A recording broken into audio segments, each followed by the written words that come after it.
বাসি খিচুড়ি থেকে গেলে আমরা খুঁজে পাই না যে সেটা দিয়ে কি করা যাক। চলুন আজকে একদম মচমচে পকোড়া বানিয়ে দেখাবো। আমার আগের দিনের খিচুড়ি রাখা আছে, এটা গোবিন্দভোগ চালের খিচুড়ি। এতে লঙ্কা আছে, গাজর আছে, ক্যাপসিকাম আছে, বাকি আপনি যা যা দিয়ে খিচুড়িটা বানাতে চান তার সমস্ত কিছুই আছে। লঙ্কা যেহেতু আছে আমি কিন্তু আর লঙ্কা কুচি ব্যবহার করব না। এখন দিলাম একটু গোলমরিচ গুঁড়ো, দিয়ে দিচ্ছি স্বাদ মতো নুন। খিচুড়িতে নুন থাকলে কি হবে, বাকি যেগুলো আমরা অ্যাড করব তাতে তো নুন লাগবে, তাই অ্যাড করেছি নুন। একটা বড় সাইজের পেঁয়াজ কুচি করে দিয়ে দিয়েছি। এরপর দিচ্ছি বেসন, পরিমাণ মতো বেসন দিয়ে এটাকে মেখে নিতে হবে। যদি খিচুড়ির মধ্যে লঙ্কা থাকে তাহলে ঠিক আছে, না থাকলে কুচি করে লঙ্কা, চাইলে ধনেপাতা কুচি ব্যবহার করতে পারেন। এরপর ভালো করে চটকে মেখে নিতে হবে। আমার এই ছোট্ট চ্যানেলে যারা নতুন, অনুরোধ থাকবে চ্যানেলটিকে সাবস্ক্রাইব করে পাশে থাকা বেল আইকনটা ক্লিক করে অল নোটিফিকেশনটাকে অন করে দেবেন। আর পরবর্তী ভিডিওতে কিসের রেসিপি দেখতে চান আমাকে অবশ্যই জানাবেন। আমি সেই রেসিপির ভিডিও নিয়ে যত শীঘ্রই সম্ভব আপনাদের কাছে হাজির হয়ে যাব। ভালো করে মাখা হয়ে গেছে আমার, কিন্তু আর কোনো রকম বেসনের প্রয়োজন হচ্ছে না।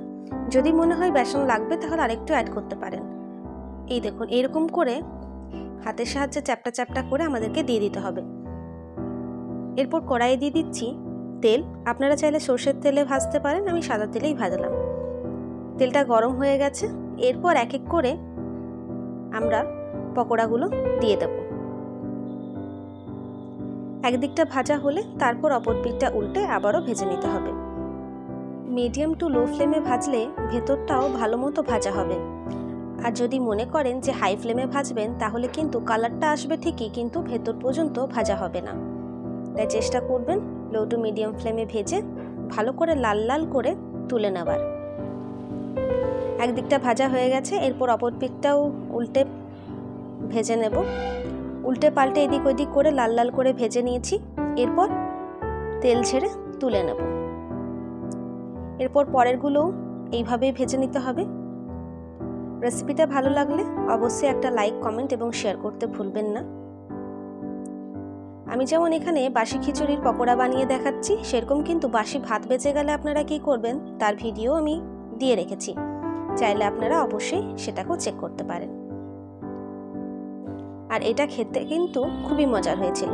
কেউ বুঝতেই পারবে না যে বেঁচে যাওয়া খিচুড়ি দিয়ে এত সুন্দর একটা স্ন্যাক্স রেসিপি তৈরি হয়ে যেতে পারে, এবং চটজলদি বানাতে কিন্তু বেশি যেমন হ্যাপা নেই, সেরকম কিন্তু টেস্টিও প্রচণ্ড পরিমাণে। এটাকে আপনারা মিয়োনিজ, সস, গ্রিন চাটনি যা কিছু সাথে সার্ভ করতে পারেন। উপর থেকে একটু পারলে কাগজি লেবুর রস কিংবা বিট নুন, চাট মশলা এইসবের সাথে দিতে পারেন। চলুন দেখা হচ্ছে পরের ভিডিওতে নতুন রেসিপির সাথে। সুস্থ থাকবেন, ভালো থাকবেন, সাবধানে থাকবেন। ধন্যবাদ। কেমন হয়েছে জানাতে ভুলবেন না।